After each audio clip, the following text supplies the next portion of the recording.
കർത്താവായിരിക്കുന്ന യേശു തന്നെ പരസ്യ ജീവിത കാലത്ത് കർത്താവിൻ്റെ അടുക്കലേക്ക് അനേകം മനുഷ്യർ കടന്നു വന്നു. തൻ്റെ അടുക്കൽ വന്ന ആരെയും കർത്താവ് വെറുകയായി മടക്കി അയച്ചതേയില്ല. കർത്താവ് വളരെ അത്ഭുതങ്ങൾ, അടയാളങ്ങൾ ചെയ്തു. രോഗികളെ സൗഖ്യമാക്കി, മരിച്ചവരെ എഴുന്നേൽപ്പിച്ചു, ഭൂതങ്ങൾ ബാധിച്ചവരെ വിടുവിച്ചു. അങ്ങനെ എന്ത് രീതിയിലാണോ കർത്താവിൻ്റെ അടുക്കൽ വന്നത്, അവരെ കാണുമ്പോൾ കർത്താവ് മനസ്സലിഞ്ഞ് അവരെ വിടുവിച്ചു. അങ്ങനെ കർത്താവിൻ്റെ അടുക്കൽ വന്ന്, അല്ലെങ്കിൽ ശബ്ബത്തിൽ സിനഗോഗിലൊക്കെ പോയി, കർത്താവ് ആലയത്തിൽ പോയി ഒക്കെ കണ്ട് ചെയ്ത അത്ഭുതങ്ങളിൽ, അല്ലെങ്കിൽ വിടുവിച്ച അത്ഭുതങ്ങളിൽ ഒരു 3 വ്യത്യസ്ത തരത്തിലുള്ള രോഗികളായിരുന്നു, അല്ലെങ്കിൽ വിഷമിച്ചിരുന്നവർ, വ്യത്യസ്ത വിഷയങ്ങളാൽ വിഷമിച്ചിരുന്ന 3 വ്യക്തികളായിരുന്നു. ഒന്ന്, വരണ്ട കൈയുള്ള മനുഷ്യൻ എന്ന് പറഞ്ഞാൽ എല്ലാവരുടെയും കൈ നീണ്ടിരിക്കുമ്പോൾ ആ മനുഷ്യൻ്റെ കൈ മാത്രം വരണ്ടിരുന്നു.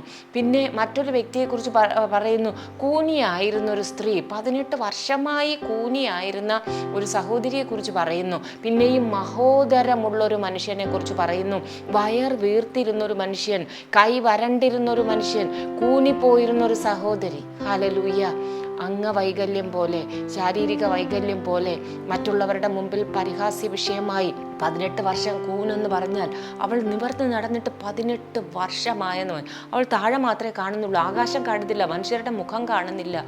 കൂനിപ്പോയൊരു സഹോദരി, കൈ വരണ്ടു പോയി, നീളുന്നില്ല, കൈ വരണ്ട് ചുരുങ്ങിയിരിക്കുന്ന ഒരു മനുഷ്യൻ. പിന്നെയും എന്താണ്, മഹോദരം, വലിയ ഉദരം വീർത്ത് ശരീരം മെലിഞ്ഞ് അങ്ങനെ ഇരിക്കുന്ന ഒരു മനുഷ്യൻ. കർത്താവ് ഇവരിൽ നിന്നെല്ലാം ആ രോഗാത്മാക്കളെ പുറത്താക്കുമ്പോൾ അവർക്ക് ഒരു അത്ഭുത വിടുതൽ വരികയാണ്. അവർ നിവർന്നു നിൽക്കുകയാണ്, അവരുടെ കരം നീണ്ടു വരികയാണ്. സാധാരണ ഒരു ശരീരത്തിലേക്ക് ശരീരങ്ങൾ മാറുകയാണ്. ഹല്ലേലൂയ.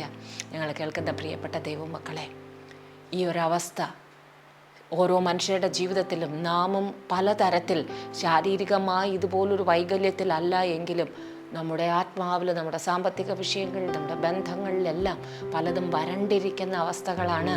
നമുക്ക് മറ്റുള്ളവരിലേക്ക് നീട്ടുവാൻ കഴിയാതെ വണ്ണം, മറ്റുള്ളവർ ചെയ്യുന്നത് പോലെ ചെയ്യുവാൻ കഴിയാതെ വണ്ണം നമ്മുടെ ജീവിതത്തിൻ്റെ പല അവസ്ഥകളും നമ്മെ അനുവദിക്കാതെ എവിടെയൊക്കെ ചുരുങ്ങിപ്പോയിരിക്കുന്നവർ, വരണ്ട് പോയിരിക്കുന്നവർ ഇന്ന് പൽക്കാലം ഞങ്ങളെ കേൾക്കുന്നുവെങ്കിൽ ദൈവത്തിൻ്റെ വചനം പറയുന്നു, വരണ്ട നിലത്ത് നീരൊഴുക്കുകളെ പകരുമാറാക്കുന്ന ദൈവം, ശൂന്യതകളെ നിറയ്ക്കുന്ന ഒരു ദൈവം നിങ്ങളുടെ ഭവനങ്ങളിലേക്ക് ഇറങ്ങി വരട്ടെ. ദൈവം നമ്മെ ആരെയും കൈവിട്ട് കളയില്ല. കാരണം നമ്മുടെ അപ്പൻ സ്നേഹവാനായിരിക്കുന്ന ഒരു പിതാവാണ്.